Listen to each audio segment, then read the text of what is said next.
আর পার্বত্য চট্টগ্রাম বিষয়ে আরো একটা জিনিস বাদ পড়েছিল, সেটা আলাপ করি আসেন। গুরুত্বপূর্ণ বিষয় কলে পার্বত্য চট্টগ্রামে শুধু ভালো প্রশাসনিক অফিসার পাঠাতে হবে তা কিন্তু না, আমি শুধু তাই বলিনি। তার সাথে ভালো শিক্ষক পাঠাইতে হবে, ভালো ডাক্তার পাঠাইতে হবে, ভালো সামাজিক কর্মী পাঠাইতে হবে। ওইখানে পার্বত্য অঞ্চলে বিকেএসপির মতো কয়েকটা প্রতিষ্ঠান তৈরি করতে হবে।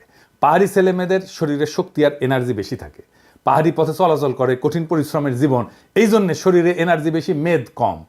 এছাড়া এরা সব অর্গানিক খাবার খায়, কিন্তু ভালো খাবার খায়, বিশুদ্ধ খাবার খায়, শরীরে আরো আলাদা এনার্জি থাকার পিছনে এটাও একটা কারণ। তাই দেখবেন অনেক খেলোয়াড় বের হয় ওদের মধ্যে থেকে। আপনি বিকেএসপি করেন কয়েকটা, আমি বাজি ধরতে রাজি আছি ওদের অনেকেই অলিম্পিকে মেডেল জিতবে 10 বছরের মধ্যে। পাহাড়ি তরুণ যুবকেরা খেলায় যুক্ত হবে ব্যাপকভাবে, উৎসাহ নিয়া। তারা যদি অলিম্পিকে মেডেল জেতে, যাই জিতুক, সোনা রূপা ব্রোঞ্জ যেটাই জিতুক, সেটাই তো প্রথম হবে বাংলাদেশে, তাই না? ওই পাহাড়ের ছেলে মেয়েকে সমতলের মানুষ মাথায় তুইলা নাচবে। আপনার কোনো পরিশ্রম নাই, বুঝানোর দরকার নাই, সেমিনার সিম্পোজিয়াম করে মাথায় টাক ফেলায় দেওয়ার দরকার নাই। খেলাই হয়ে উঠতে পারে পাহাড়ি আর সমতলের ঐক্যের প্রতীক। বিশাল কাজ হয়ে যাবে। আরে ভাই, রাজনীতি তো আছে, কিন্তু আপনার আগ্রহ, উৎসাহ, মোটিভেশনের একটা জায়গা লাগবে তো, যেটা নিয়ে আপনি আনন্দিত হবেন, যেটা নিয়ে আপনি আপনার জীবনের সমস্ত দুঃখ কষ্ট ভুলে যাবেন।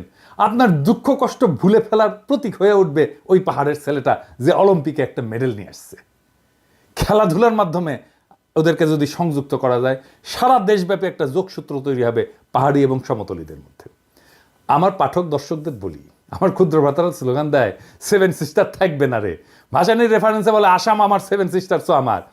এই 7 সিস্টার কেন ভারত রাখতে পারতেছে না? কারণ এই জাতিগোষ্ঠীর সাথে ন্যায্য আচরণ করতেছে না। এই অঞ্চলে 7 সিস্টার্স, রাখাইন আর আমাদের পার্বত্য চট্টগ্রাম মিলা যে জনজাতি উত্থিত হবে, বাংলাদেশকে যদি তার নেতা হয়ে উঠতে হয়, তাহলে আমাদের পার্বত্য চট্টগ্রামের পরীক্ষায় উত্তীর্ণ হতে হবে।